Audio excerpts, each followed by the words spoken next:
So a lot of people want to know, what are the best practices of a great operator? What are people doing that are operating multifamily deals that are really setting them apart and really managing the downside as well as making sure deals perform well? So with me today, I've got just an awesome operator, a good friend of mine, Reed Goossens. Welcome, Reed. How are you today? G'day, Bronson. Thanks for having me, mate. Really great to have you. I love it. We can jump into this in a minute, but I just want you to. I want people to know who you are because I feel like you're a great operator. You've been doing this a long time. Can you give us just a little bit of your background, kind of how you got to do multifamily investing? Sure. Yeah, we're originally from Australia and moved out here in 2012. Yeah, 2012. So it's 10 years ago, which is crazy to think. And I moved out here to chase a girl, and that girl became my wife, which is pretty awesome. And then and I moved out here to be a structural engineer. I should add. I just came to be an expat. I didn't really have any grand goals to develop a multifamily company. I didn't even know anything about multifamily. So I'll preface that for all your listeners out there thinking, oh, he must have come here and just, stumbled into it. And there's a lot of hard work in this story. But since I've been here, so I moved here as a structural engineer, worked in the corporate world for many, many years, and then started syndicating deals on the side as a side hustle, and then was able to leave and do it full time. And I've grown my portfolio to over $650 million of assets under management. With a former company called Wildhorn Capital, I now have started a new company called RSN Property Group, and really focused on those systems and operations that I built within Wildhorn, and now replicating it in other growth markets across the United States. So in a nutshell, my big shtick coming, when I get on these sort of shows is, I don't come here to boast. I come here to inspire and try and, if an Aussie can do it moving from halfway across the world, then so can the average American. It's just about taking action and getting off the fence. I think your story is similar to mine in that way, where it's just like, you don't have to have the perfect background to be doing what we do. A lot of our audience is a little more passive, but it's always interesting. I think people are always interested in the biography of like how they got to be here. And obviously you're from Australia, 10 years later, like you said, you worked out well with the girl, you followed the girl, became your wife. And then, this stuff has opened up. But I know for you, there's been a lot of hard work and a lot of persistence and determination and beating your head up against the wall and coming back and trying to figure out problems. I know that's really, to me, just as I've observed you, it seems like it's one of your secret sauces, being able to try to find solutions to problems that a lot of people face. I remember you shared a story about how you were like I just thought it was so innovative. You were like contacting directly with China to bring in all these cabinetry and all these parts directly. So you're kind of cutting out the middleman. So it's kind of a way that gives you a competitive advantage, which is huge because it could lower your costs, help you perform better. So can you talk a little bit about maybe some of those things that, that's one example, maybe anything else that you're seeing that kind of like, you feel like you've really innovated. You really found something that's like, hey, here's something that really sets us apart that makes us perform better, or maybe a best practice of ours. Yeah, I think it really starts with if I rewind the clock, my background's in structural engineering, right? I actually, before I moved into syndications full time, I actually worked for a ground up developer here in Los Angeles for about 4.5 years, building multifamily, high-end multifamily. So I got to see the inner workings of how big developers do it. And I'm talking about, building ground up podium style, so concrete, garages with 5 stories of stick framing, 300 units in urban infill environments in, Los Angeles, New York's of the world, very tight sites. And so in that experience, I got to see, again, how the big boys do it. So I could then take some of that knowledge that I created into what I've built at Wildhorn and now subsequently into RSN Property Group. And it really just starts with simple things like how do you underwriting practices.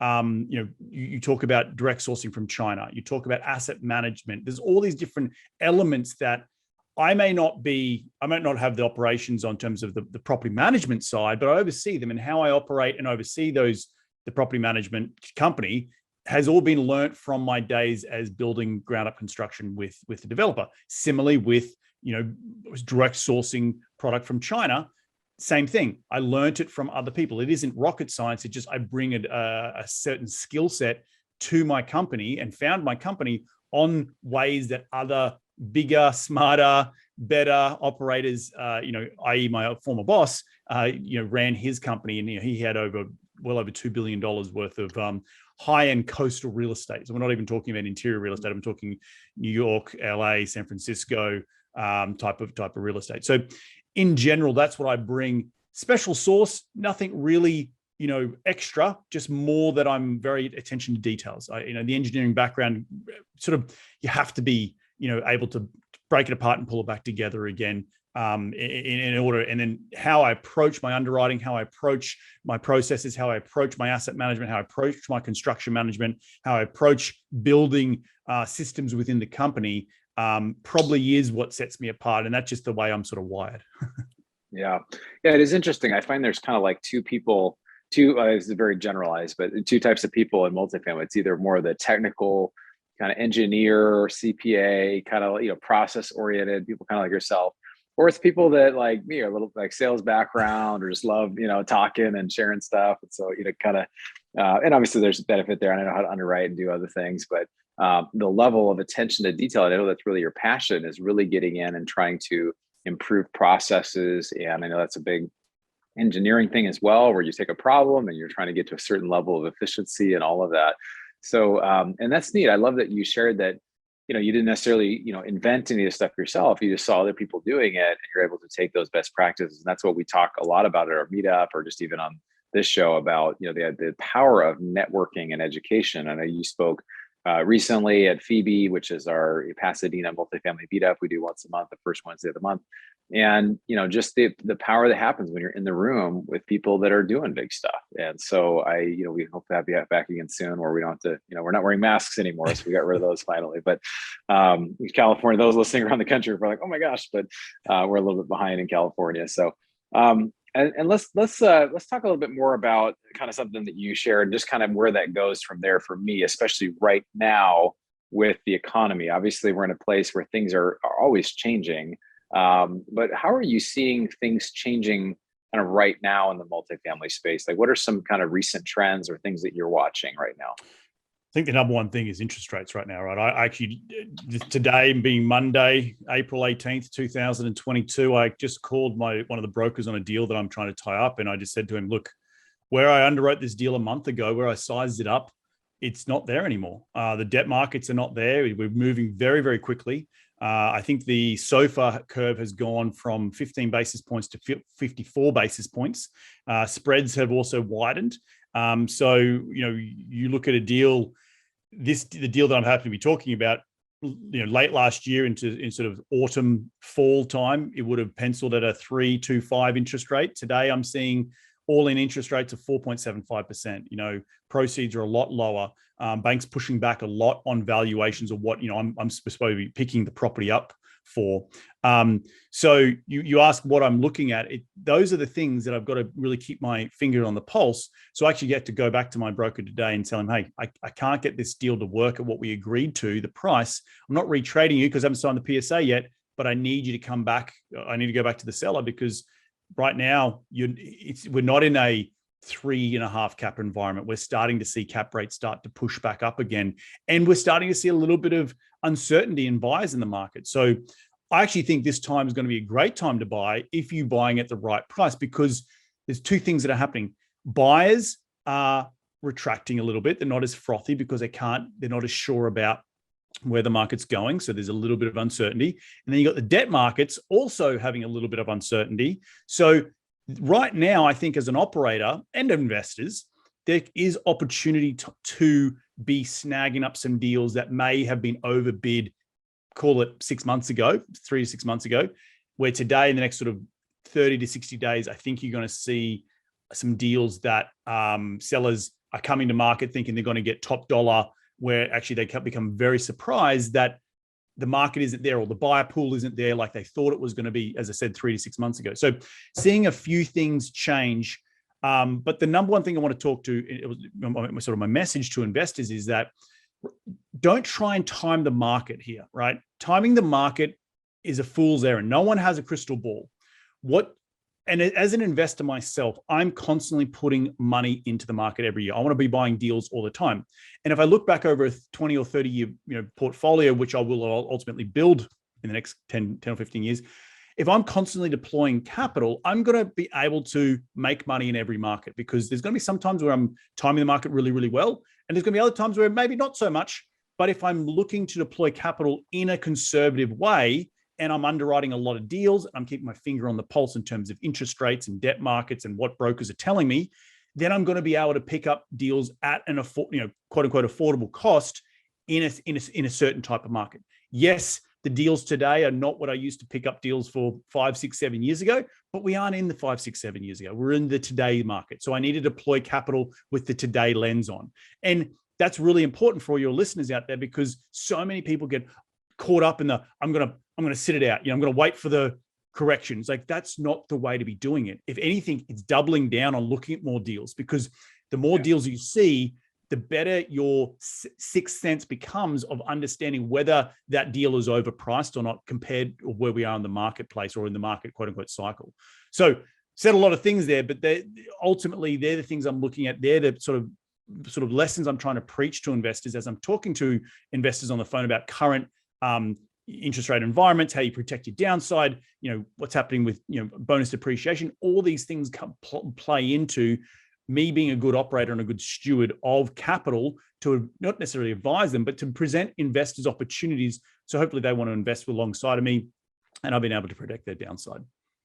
Yeah, that's great. I mean, we just, one thing that came up recently in an interview was the Warren Buffett quote of rule number 1 is don't lose money, and rule number 2 is don't forget about rule number 1. And it's just, right. It's like, Warren Buffett's a pretty wealthy guy. Just the idea of whatever you do, if you can just avoid losing money, you can just figure out what your downsides are. And I think it's interesting when, rates are changing. We've have all this new money in the system now. I think I was on your podcast recently, we talked about this, but why don't you talk for a minute a little bit about kind of what you see, obviously there's a risk there with the interest rates, but what do you see kind of the biggest risk of the deals you currently have going forward? Is it that rates will suddenly rise, and if it's time to refinance or sell, then valuations are down? Or what are some things you're kind of watching as far as a potential downside risk for the next 3 to 5 years? Yeah, look, I think refining in any model should be thrown out. I wouldn't want to be looking at unless you're buying a very heavily distressed asset, and I'm talking like 20% occupied and very, very distressed, where you could potentially come and refi in a year or two. Ultimately, you want to be looking at a stabilized 5-year projection with a rate cap in place, and no alternative of trying to refi money out in that 5 years. So don't back yourself into a corner, because we don't know what's going to happen in 2 to 3 years' time. There may not be the debt markets there that we are currently there today. And we're already seeing in today's market, there's a little bit of uncertainty, right? I've seen some pushback from current lenders on some deals I'm trying to get funded right now, which is hence, instigating conversations with the sellers to say, hey guys, I need a reduction on this price. But to projecting a downside, it's all about looking at the fundamentals of multifamily. So do I believe in the rent growth story? Number one. Do I believe in that people are going to need to have, quote unquote, not affordable housing, but workforce housing? So my investment thesis is that I like to invest in deals between $1,000 to $1,500 rents, right? There's always going to be a need for that in the future. So you're protecting your downside there. 3, are you protecting your interest rate downside by buying a rate cap in a floating interest rate environment? Or are you buying fixed rate debt right now because you're trying to, again, protect your downside from something coming around the corner? Those 3 or 4 things are really important to understand the fundamentals of why you, as a passive investor, might be investing directly into multifamily. And if you still believe in all those things and you've got all those mechanisms in place, then there's still deals to be had out there. You just have to go and kiss a few more frogs for it to turn into a princess. Right. And I think that's really true, is that, in any market, there's always opportunities, as long as we don't necessarily see them or we give up early or whatever, but there's always going to be opportunities. And I think the economic situation right now is kind of what you're saying, that, we have a substantial shortage of housing units. So we're going to need somewhere between 6 and 8 million more apartment units than we have right now. So there, the idea of just needing more housing, that's going to be a long-term trend that's going to be there. Buying in areas, like you said, that's kind of one of your secret sauce, buying in areas where rents are a little bit lower, where you can see things going up. And I think that's really cool. And so for you, I guess, so let's just say, obviously I know you're an economics guy as well, so I geek out on this stuff, but the yield curve has recently inverted, which is a tell of a recession within the next year or year and a half. I guess, so I guess kind of what your answer was is like, yeah, we're just trying to make sure that we're not assuming that, as far as the debt we're going to get is we're going to be able to refinance, or maybe we're getting more long-term debt type of situations. Could you see anything else positive? I mean, you mentioned maybe more deals will be, maybe things will get a little cheaper. But do you think that deals may not perform the way that we would hope over the next 5 years? Or is it, I mean, this is kind of like a big crystal ball that we don't have, but we go in a recession, like let's say it's maybe deep, but not too deep. Obviously inflation. So maybe it's a like stagflationary environment. There's so many different like inflationary and deflationary factors that it's like, how does that all shake out? I guess a lot of people are kind of concerned and they just hold cash. Or I'm like, no, I don't think you should just hold cash. You should actually make moves now. But what would you say in kind of in support of that? Yeah, well, let's. You always got to look at history as a real indication of where we've come from. So 2008 was a US problem that permeated around the world. Today is a global problem. We all have the same issues. Australia has inflation, Europe has inflation, Canada has inflation, South Africa has inflation. Like we've all got problems because of the pandemic, right? Everyone printed too much money. There's too much money in the market. They're all at the same point, right? All the feds across the world have got one lever, and that's to crank up interest rates, right? But then we've got the other side of the coin, which is slow supply chain. That's still going to be an issue, and it's very hard to fix overnight.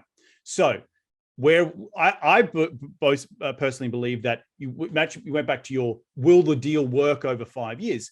Well, again, goes back to, do I think interest rates are going to, rental rates are going to continue to rise? And if I'm buying with property prices or in-place rents about $1,000 to $1,100, if I'm trying to push that to $1,300, $1,400, $1,500 over a 3 to 5 year period, yes, that's a 30 to 40% increase, but that's still relatively low and attractive in an environment where we have maybe a new floor, right? One of the things I look back at, in the 80s, where you had huge inflation issues and wage prices grew out of control, right? We didn't see that retract. And I think the same thing is going to happen here. The only way we're going to see a retraction, in my opinion, and again, I'm not an economist, is the thing we're not even talking about, and that is legal migration. There's less people in the workforce, because my dad's one of them. He was in Australia. His 401k superannuation, what we call it in Australia, it went through the roof through COVID, through inflation. He decided to retire. He doesn't need to be in the workforce anymore. Why would I want to go back? So all these experienced people around the globe have now exited the workforce. What are we replacing them with? Well, here in the United States, you've got immigration problems. So how do you bring in more skilled labor to make it more of a competitive environment, to have more people to fill jobs, including construction jobs, including high-end paying tech jobs? There's a lot of elements here that I'm sort of talking about, but when there's so many factors, I still believe in the fundamentals of real estate. And I still believe that over a short period of time, relatively short period of time, 3 to 5 years, my rents are going to continue to increase as market demand increases, because other things are going to happen, right? On the buy side, in single families, it's going to cost more to get into the market now. People may not be willing and having enough, money to save for a down payment to then go and pay to get into the market, for a single family house. So I think we're going to still be in a continued environment of a renter nation. And I'm seeing the same fundamentals that are happening here in America, happening in Australia, happening in New Zealand, happening in England, which is, oh my God, rent has become really unaffordable. Wages are going up, but not keeping up with pace. And we have now an affordability issue, and we're not building quick enough. Oh, wait, including supply chain issues. Oh, wait, now add on the lever of increasing interest rates.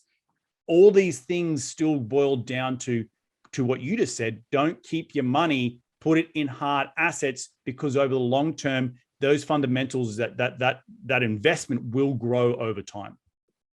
Yeah, I think we talked about that recently on our other interview we did, but just the idea that, like, what is wealth, right? Wealth is not money in a bank somewhere, or it's not, gold or silver or anything. It's owning productive assets. And if you own assets that produce, whether it's farmland or it's multifamily or it's other, oil or things that you can do stuff and create productivity with, it's really powerful. So I think it'll be interesting to watch as inflation, may continue to pick up or be there for the present, future, and what people do with the money they have now, I think is really important. Are there any other kind of themes that you watch, or maybe sources that you follow when it comes to economics or inflation or stuff that you're kind of keeping your eye on? Obviously, you said interest rates is one of them, but is there anything else that you kind of geek out over where you're like, maybe more than real estate, just kind of like, I really watch these certain things, or I follow this certain group because I feel like they're providing information that's really relevant and it's Oh, going to help me as I pay attention now. yeah, look, I think I'm a big proponent of Bloomberg News in terms of interest, more economic, environmental factors. Things I like to keep an eye on is job creation, job starts, and how many people are participating in the job market, right? Which is a really big indication of employment. So the unemployment rate is an interesting number, but if you have less people participating in it, then that rate, that number by itself doesn't mean anything, right? So if you have 25% less people participating in the jobs market and you still have an unemployment rate that's really, really low, maybe that's not giving the same indication of where we were 5 or 6 years ago. So taking little things like that with a little bit more grain of salt to understand where we are compared to where we've come from is really, really important. And I get my news. I actually listen to the Economist radio, which Economist podcast, which gives me a little bit more global perspective. Again, how the Europeans are doing it, how the Australians are doing it, how Americans doing it, and just having again that and just because I am international, having an international flavor here. But one thing I think that's really interesting, and I don't have an answer for this, is again back to my sentiment of 2008 was a US problem. Today is a global problem. We're all sort of at the same starting blocks. We're all trying to determine how we deal with inflation, how we deal with supply chain, how we deal with affordable housing, how we deal with wage growth, how we deal with the cost of living going up. And every single country is at the same starting block. So it's a little bit like, who's going to go first? What are you going to do? I'm going to watch you and see what, and then I'll go second. You know what I mean? So we're in 2008, it was like US went down, then everyone went down. Today it's like we're all at a very even playing field. So I think it will be interesting this next couple of months. But I do 100% believe, coming back to US real estate, that in the Western world, US is the most profitable, the most yielding commercial asset in the Western world. And that's combination of great financing, great products, which means, and when I say products, we don't even have large scale we don't have garden style apartments in Australia. That's because of our population. That's because of the way we lend.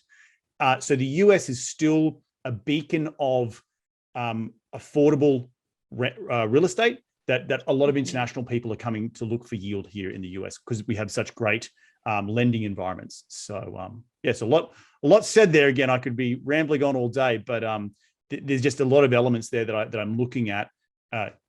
International investments, job growth, unemployment, and job participation. Yeah, I liked that you shared, obviously your book in the background there, Investing in the US, and your book that you wrote. And I see you have a very global perspective when it comes to investing and looking at the different things. And you're right, we're all kind of in a very similar boat right now, or a lot of the countries of the world now have all printed a ton of money.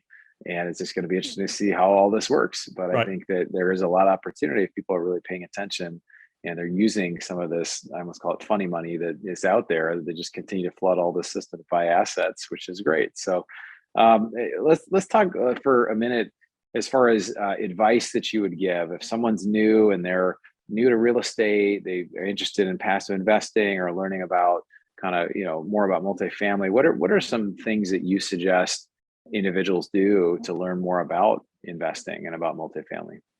Look, you're doing it right now. If you're listening to this episode and listen, an Australian guy ramble on about a bunch of global issues, then I'm not saying I'm the expert, but you're already doing the right thing. You're starting to listen to podcasts, educate yourself on things that when I first, frankly, came to the United States, I didn't know a lot about personal finance. I didn't know a lot about where to place my capital, but I knew I needed to. You talked about wealth before, Bronson, and you mentioned about what does that mean instead of just money in the bank. I look at wealth as that my money is leaving the door at the same time I am and going to work every single day, right? And it's working whilst I'm working, or it's working while I'm asleep. To me, that's what creating wealth is, because it's getting your money working for you in a smart way. And so back to personal finance, back to real estate investing, back to passive investing, knowledge is power, and you've got to start with that knowledge. So educate yourself about where you want to start putting your money. You can invest in businesses, you can invest in crypto, you can invest in other hard assets like minerals, gold and silver. You can invest in real estate. You can fix and flip. There's a whole bunch of things you can do with your money. But my dad always said to me one time, he said, he always said to me, a fool and their money are easily parted. So don't be that fool, right? And that just starts with education. So these podcasts, you're doing a fantastic job. Going to your meetup. I think the meetups are so powerful. And where I got started moving halfway across the globe, Australia doesn't have the incredible tapestry of these local grassroots real estate clubs that you have in every MSA across the country here in the US. So don't take that for granted. Get and start attend those local meetups, because you're going to meet other people doing deals in your local market or in markets you want to be in. And that's going to help you get started and educate you about making that first investment into something, whether it be real estate or something else. Yeah, it really is so true. I mean, obviously the two things are networking and education. So this is educational, right? Where people are listening, they're hearing from you. We're talking about the economy. We're talking about investing. We're talking about, best practices. But there's no substitute for being in the room. And actually, I was looking. I have a friend that lives in the Seattle area, and I couldn't really find a good kind of real estate meetup in that area for like live in person. And I told her, why don't you start one, man? Like, if you start one, it might sound kind of crazy if somebody listening, why would I start a meetup in my small town or my big city or my midsize? But the thing is, when you do that, you become a leader in that space, and you get to just all these doors open up. I can't tell you how leading a meetup the last 4 years has just opened up so many doors, both from credibility as well as just people that you meet and people coming in the doors, and you get exposed to a lot of different things. You get to meet a lot of interesting people. So it's just amazing too, the idea of just pursuing something is taking small action steps to get closer to that. So I think that's really true, and just really trying to take advantage of the resources that are already there.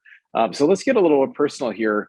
With you, maybe you obviously you're well into your career. You've been doing this for a while. I look at you as an experienced operator with great great performance. I know you've recently used RSM as your new group, RSN. property group. Yep. RSN is new property group. But what's one thing you look back and you're like, if I had a chance to do it over, I would do this different. Is there anything that you say, this is a mistake, or something, I wish I had stopped doing this, or I wish I'd done this sooner? Look, this might be a bit of an arrogant answer, but there isn't one thing in my life that I look back on and think I want to do it over. And it's, again, not being arrogant. I've had plenty of mistakes. I've had plenty of lessons, but I think all those things make us who we are. And I meet so many people at at meetups like the ones that you provide, on my podcast, or they're like, oh, I wish I got started sooner, or, they're living sort of in the past. And I'm like, look, you're starting now. This is your journey. Own it, right? If you're only coming to understand real estate investing when you're 50, okay, so who cares? Get started. You're going to go another 40 years of investing ahead of you. So, don't let living in the past avoid you moving forward into the future to achieve your goals. So the answer to that is no. I look back all the time and think, I pinch myself and think, imagine if I didn't get on that plane to America all those years ago. What if that didn't happen? What if I didn't buy that $45,000 unit of triplex in upstate New York with all the cash that I had saved in my entire life, when I first moved here? What if? There's all these what if scenarios. Even my current separation with the company I founded, it's put me in I'm in a financial situation that I'd never, ever dreamed of, right? And I'm only grateful for that. So these are all lessons in life, regardless of their setbacks or mistakes, that will make me a better investor, make me a better person, and make me an all-round better leader for my company moving forward. Yeah, I was just saying that fortune favors the bold, right? That we do something, and there's a book by John Maxwell that's called Failing Forward. And I think the idea of any failure, you can learn from it. It's not defining. It's not, I think that's the biggest thing is when we go through things, everything is learning. And like you said, if I'm doing this for the next 40 plus years, there's gonna be a lot of lessons, a lot of things you're gonna learn. And I think if you just look at it like, hey, this is supposed to be fun. It's supposed to be a process, and there's gonna be a lot of ups and downs, but it's all part of the journey. And I think people that have that approach, they don't get burned out as easily. They have more of a resilient mindset. And I think it shows up in the way, and over time they get much better. They get around the right people that have a similar mindset. So I think it's really great. Um, so I wanted to ask you just any sort of kind of, as we're kind of winding down here, but any sort of recommends you have, as far as you mentioned, going to local meetups, but any sort of, you have any of your book in the background there, that investing in the US, but any other books or podcasts, resources, tools that you'd recommend if somebody's kind of just getting started, or they're like, hey, how do I kind of do a little more of what Reed does, and how do I get going? Do you have any recommends? Yeah, look, there's a couple of, obviously the meetups are probably ground zero for me. Like I'm such a people person. I like being surrounded by others because that sort of helps set the bar. So I really, really do encourage and double down on the local meetup. So get onto meetup.com, just type in real estate investing and see what comes up in your local area. That 100%. In terms of getting started in real estate, there's a plethora of books out there. Get on Amazon, find the ones that are best rated. Bigger Pockets is another great platform that I've been involved with for many, many years. Find something that you resonate with. If you follow someone that you like what they say, read their book. But I think one thing we were talking about earlier, you were talking about lessons, learning, and there was a second thing I think you mentioned, but then the third thing what I wanted to say was consistency, right? You have to be consistent even in learning, right? Because you're going to pick up all these little objects and little bits and pieces, and you're going to take it into your brain and you're going to say, okay, how am I now going to move forward? Because I need to move forward because there's all these things coming at me, there's shiny objects. But if you don't take those steps and move forward in a consistent manner, then you'll never get to where you want to go. So I think it's starting, getting to local meetup, looking for podcasts and books that you resonate with. You can obviously find my book online, but there's a whole bunch of other books. I know you have a book as well, Bronson. But just find something that you resonate with, and then be consistent with that learning, and constantly be a student, constantly keep learning and keep challenging yourself to learn. So, yeah.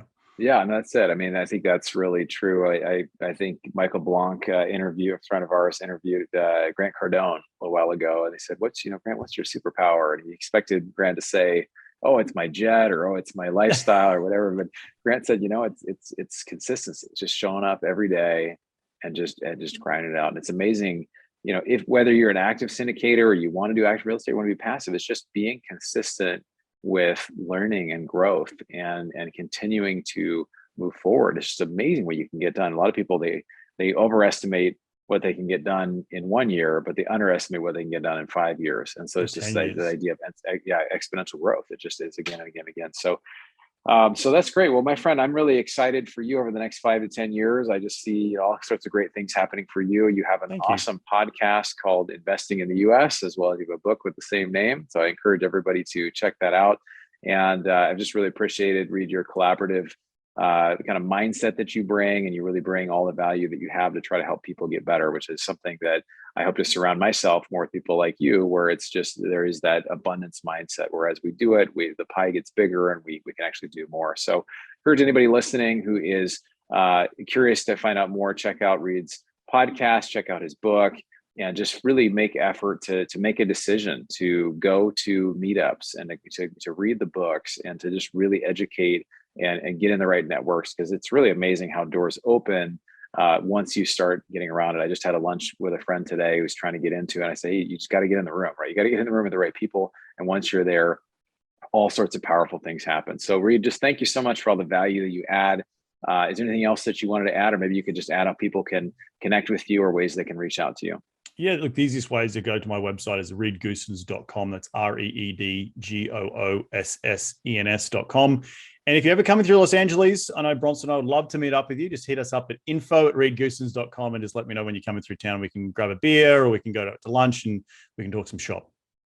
That sounds awesome. Yeah, I love grabbing beers and drinks with folks as well. So we're across town, but we can definitely meet up. We'll find a way to do it. So anyway, Reed, thanks again. Really appreciate it. Look forward to hopefully getting you back on another episode here. Thanks, bud. Okay, so Reed Goossens, just a guy I really like for a lot of reasons. Straight shooter, and just really has a lot of experience that he brings from his real world kind of career background. A lot of times we think, oh gosh, I just do this other thing that's not related to real estate. And yet there's a lot of carryover. So his was pretty direct. They were building buildings for the developer and doing different types of things. And he pulled some things from that. But there are people that run a business, or if you're a physician, or if you have some other thing where you're in the numbers or you're managing people, those are all skills they can transfer over to real estate, whether you're active or you're passive. And I've said this before again and again, that the skill of passively investing in real estate, knowing how to find a deal, to vet the deal and vet the operator, and then invest, that's a really valuable long-term skill. And a lot of people have a lot of kind of analysis paralysis. Well, what if something goes wrong, or what if I lose money? I think, you need to trust your gut.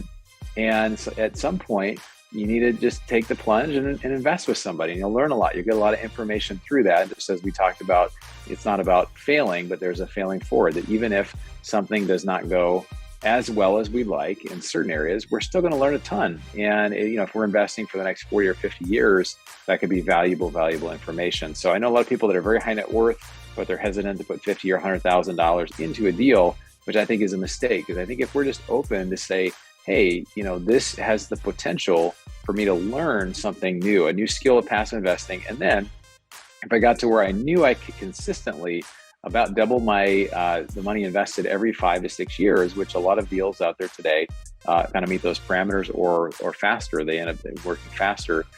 It just opens up a whole new, it's almost like you have a new muscle you never knew you had. And so you can flex it, and it gives them the choice if somebody wants to stay at a job or retire or travel or see family more, or just new possibilities start to open up. So that's my hope for you, friend, is that you find a way to develop more passive income in your life, to do more deals, to learn more, and just to continue to have that growth mindset so that you get to where you want to go. So thanks for taking the time to educate yourself, and we'll look forward to seeing you on the next episode.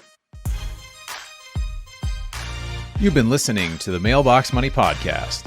For more free resources, articles, and videos, go to bronsonequity.com. There you can download your copy of the special report, The Single Best Investment Strategy During and After a Pandemic.